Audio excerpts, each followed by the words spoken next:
है अगर गुरुवर का सानिध्य पाना तो विद्यासागर.गुरु पर जरूर आना। गुरुवर श्री कुंद कुंद भगवान की, आचार्य गुरुवर श्री ज्ञान सागर मुनि महाराज की, जलो परम पूज्य संत श्री आचार्य भगवान विद्यासागर जी महामुनि राज्य की, समस्त आचार्य संघ की।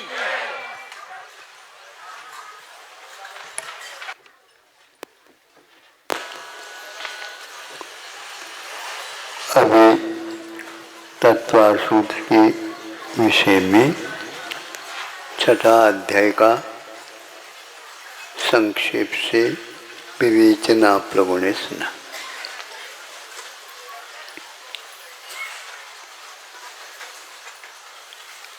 आश्रव का अर्थ वैसे कहा जाता है आना,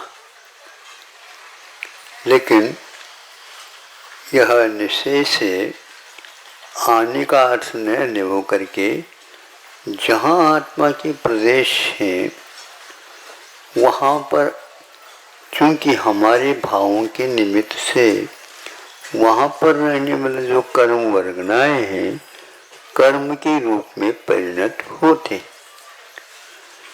जैसे इंद्रधनुष है, इंद्रधनुष के कारण यदि उस समय वर्षा हो रही हो तो वह वर्षा के साथ उसकी किरणों का संबंध होने से, रिफ्लेक्शन होने से इस विपरीत दिशा में सूर्य रहता, उसी विपरीत दिशा में इंद्रधनुष का निर्माण होता है।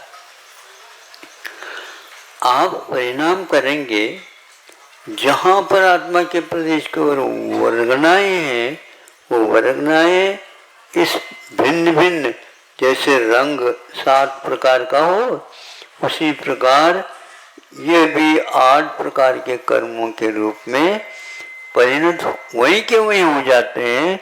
और वह कषाय हो तो बंद होता है, नहीं है तो वह इससे कोई चला जाता है।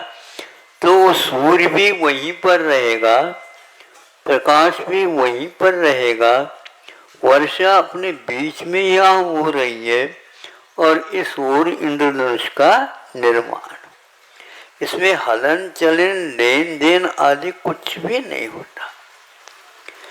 इसी प्रकार हमारे आचार्यों ने ये कहा जीव और अजीव का जब संयोग होता है, संयोग का अर्थ हम उससे प्रभावित होते हैं तो वर्गनाएँ भी कर्म के रूप में परिणत होकर के प्रभावित हो जाते हैं। चूना है और हल्दी है, इन दोनों का सम्मिश्रण करने से तीसरा रंग का निर्माण होता है। इसी प्रकार जीव अकेला हो तो कभी आश्रव होगा नहीं, और अजीव भी अकेला रह जाए तो भी आश्रव नहीं होगा, किंतु जीव और अजीव का संयोग होगा। तो आज अनेक व्यक्ति कुछ स्वाध्याय का अतिरिक्त समझ लो, अथवा यूँ कहना चाहिए कि अनुयोग का अभ्यास करने से उनकी मति में भी ऐसे ही लगभग परिणति हो रही है। राग द्वेष जो होते हैं वो आत्मा में तो होते हैं, लेकिन वो पुद्गल की पर्याय है ऐसा कहते हैं। ये उनकी अपनी मति है और अपना मत का निर्माण वो लोग कर रहे हैं।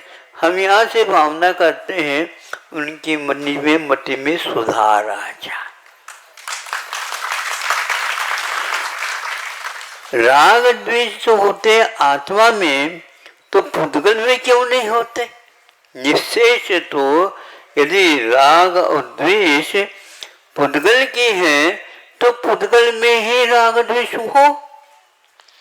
औदैक भाव को गिनते हुए आत्मा में औदैक भाव होता है कर्म के उदय में। यह अवश्य है कि उदय के बिना कभी भी कर्म वर्गनाएं कर्म के रूप में परिणत नहीं होते। और आत्मा में भाव हुए बिना नूतन आश्रम और बंध का भी प्रादुर्भाव नहीं होता। इस रहस्य को समझने के लिए ही स्वाध्याय आदि करते रहना चाहिए। नहीं तो आप लोगों की दिवाली के कहलाते ना दिवाली, लेकिन दिवाला भी निकल सकता है। दिवाली और दिवाला, दिवाला हुआ दिवाली। हाँ, अब दीपक आप कैसे जलाओगे बताओ। इसीलिए उन लोगों को ये कहना है निश्चय से पुद्गल के राग द्वेष पर्याय है, तो निश्चय से मोक्ष भी पुद्गल को ही मिलना चाहिए, आत्मा को नहीं होना। अब क्योंकि राग द्वेष आपके तो है ही नहीं, पुद्गल की है, फिर आपके क्या है वही काटा में। आप लोगों को आदत पड़ गई है, दो खाते रखते हैं, एक दिखाने का हाँ? अरे मोक्ष है ही नहीं, मोक्ष है ही नहीं। हाँ, इसलिए ये ठीक नहीं है। इसको आप लोगों की भी बीमारी यदि आ गई हो कोरोना की भांति, उसकी ट्रीटमेंट कर लेना चाहिए और उससे बचने का भी उपाय कर लेना चाहिए। नहीं तो बहुत खतरनाक ये बीमारी है। 2 साल हो गए अभी भी वो जाने का नाम नहीं लेता। ये है। दूसरा यह है छठे अध्याय में, तो ये तो हो गया। तो चूना और हल्दी के मिश्रण होने के उपरांत न चूना कहीं गई है और न ही हल्दी कहीं भागी है, वही के वही है, वही कण संयोग के कारण ऐसा होता है।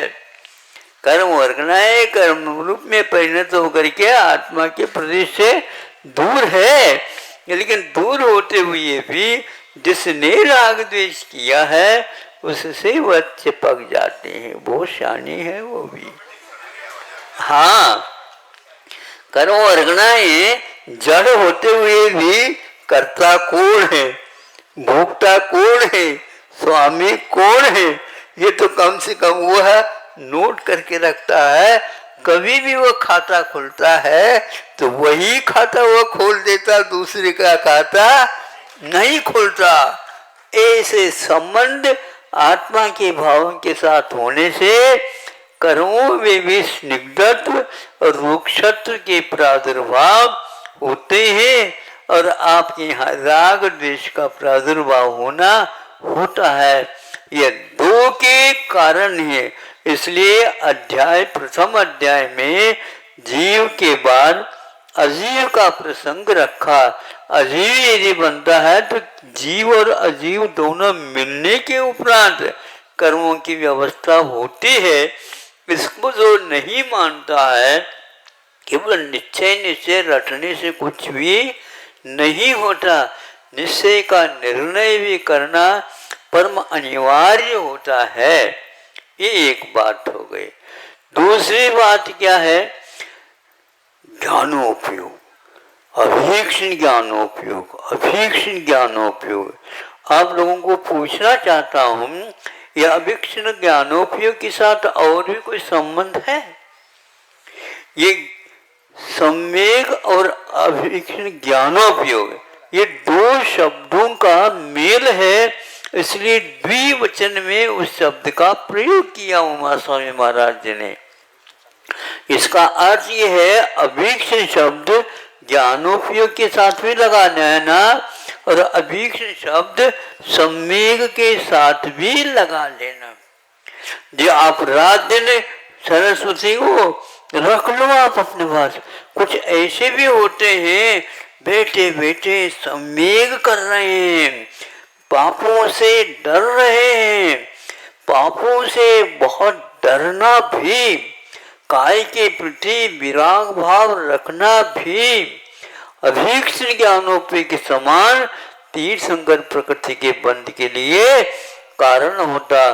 कुछ ही लोग जो साक्षर वाले होंगे वही शब्दों का भक्षण कर सकते हैं, और जिनको लीवर की शिकायत है वो नहीं कर सकते हैं, तो भी उसको तीर्थंकर प्रकृति का बंध हो सकता है। इसलिए उमा स्वामी महाराज ने दोनों भावों को एक साथ रख करके द्विवचन में उसका प्रयोग किया है। तीसरा और है, जैसे निन्नव है, मैंने छुपाना होता है। क्या छुपाना? अपने दोषों को तो उगाड़ने के लिए कहा है और दूसरे के दोषों को ढकने के लिए कहा है, और इससे उच्च गोत्र का बंध होता कहा है। फिर ऐसे कैसे आप कह रहे हैं? नहीं, जिनवाने के कोई भाग को हम ढक दें, जैसे ये कह रहे थे अंडरलाइन वाली बात, हम तो इतना ही कह करके छोड़ दिया, हम उसको पूर्ण करना चाहते हैं। हाँ, ये अंडरलाइन आजकल के स्वाध्याय के प्रणाली में देखो, हमने ना अंडरलाइन किए है ना, उसी को देखते जाओ, निश्चित पास हो जाओगे। फेल हो जाओगे आप, निश्चित फेल हो जाओगे, क्योंकि उन्होंने अंडरलाइन जो लगाए थे उसका तो दिखा दिया, लेकिन कुछ अंडरग्राउंड भी किया है। इसका नाम निन्नव है, छुपाना। ऐसा चल रहा है। महाराज ये आप कहाँ से ढूंढा? सुना देते। एक किताब मिली थी, अभिनंदन ग्रंथ था वो, अब मुक्तागिरी नहीं, अपने महुआ में चातुर्मास हो रहा था हमारा। हाँ, तो उस समय वह ग्रंथ मिला, तो पन्ना पलटता पलटता हमने देखा एक स्थान पर एक विद्वान का वह लेख था। विद्वान को हम नहीं बताएंगे और किताबें कौन से ये भी नहीं बताएंगे, क्योंकि क्षोभ होने में देर नहीं लगता यहाँ पर। अब देखो उन्होंने कितना था, दुविहम पे मोख मग्गे जाने पावन द्विजम मुनि नीमा तमापयत्त चित्ता यूयम ध्यानम समबसः।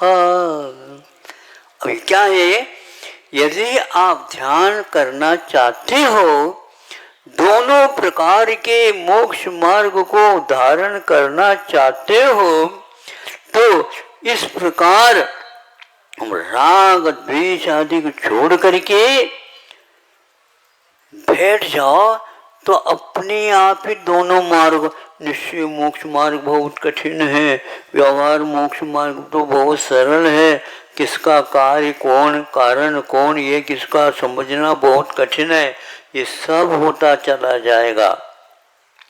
किंतु यह शब्द क्या रखा है, वहां पर मुनि नीमा कहा है।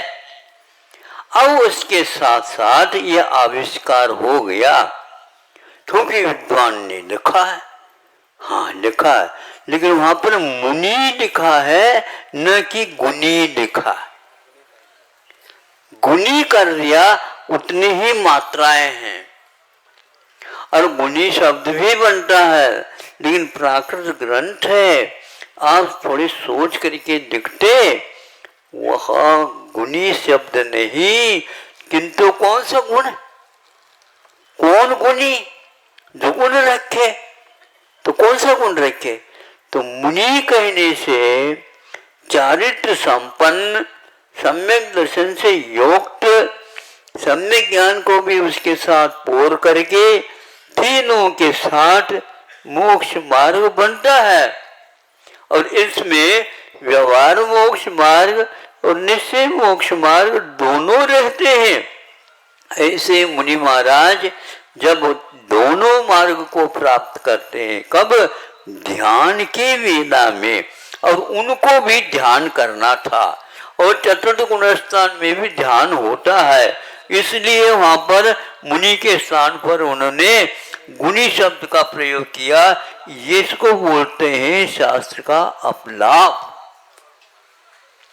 इसको बोलते हैं निन्नो, यह अवर्णवाद है, और यह छुपाना ठीक नहीं, और उसमें भी एक विद्वान होकर के छुपाते हैं। ऐसे है बाजार में आजकल बहुत सारे जो व्यंजन बिक रहे हैं, भैया स्वर को ही ठीक रखो, व्यंजन से दूर रहो। स्वर तो आप जानते हैं, कोई भी स्वर हो वो अपने लिए अच्छा। व्यंजन कभी अपने आप चल नहीं सकते, व्याकरण के अनुसार उसको चलाने के लिए स्वर का आलंबन लेना पड़ता। अब कैसे करेंगे, ये पहले से टूटा हुआ है, इसको बोलते हैं व्यंजन व्याकरण में। और अ आ ई ये स्वर माने जाते हैं। तो क को स्वर का यदि योगदान दिया जाता है तो क ऐसा बोला जाता है। लेकिन ये बिना यत्न उच्यते तथा व्यंजन, जिसके बिना व्यंजन कहा नहीं जा सकता। आज के कुछ ज्ञान संस्कृत और प्राकृत के बिना भी चला रहे हैं, इसलिए अंडरलाइन और अंडरग्राउंड की बड़ी आवश्यकता हो गई है। क्या क्या छुपाया जा रहा है, आप धीरे धीरे खोल करके देख लो तो सही शास्त्र का जब तक निर्णय नहीं होगा तब तक शास्त्र स्वाध्याय करना सार्थक नहीं हो सकता। केवल भावार्थ के माध्यम से अर्थ को अनर्थ करने से अपना भी और दूसरों का भी और उभय का भी सबका अहित होता जा रहा है। स्वाध्याय के द्वारा अहित नहीं होना चाहिए।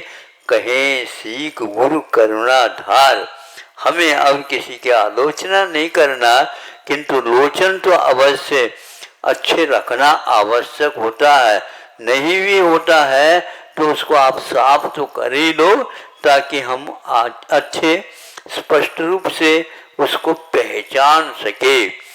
पढ़ना है तो आप लोग चश्मा लगवाते हो, लेकिन वो चश्मा यदि उसके योग्य नंबर वाला नहीं है तो उसके द्वारा आपको कोई लाभ मिलने वाला नहीं है। इसलिए कौन सा शास्त्र और कौन सा शास्त्र नहीं है, इसके लिए आचार्यों ने बहुत ही सावधानी के साथ संकेत दे करके हम लोगों को जागृत किया है। इस प्रकार यह सम्यक और अभीक्ष ज्ञानोपयोग दोनों का भी आप प्रयोग कर सकते हैं, किंतु तिर्यंच को ये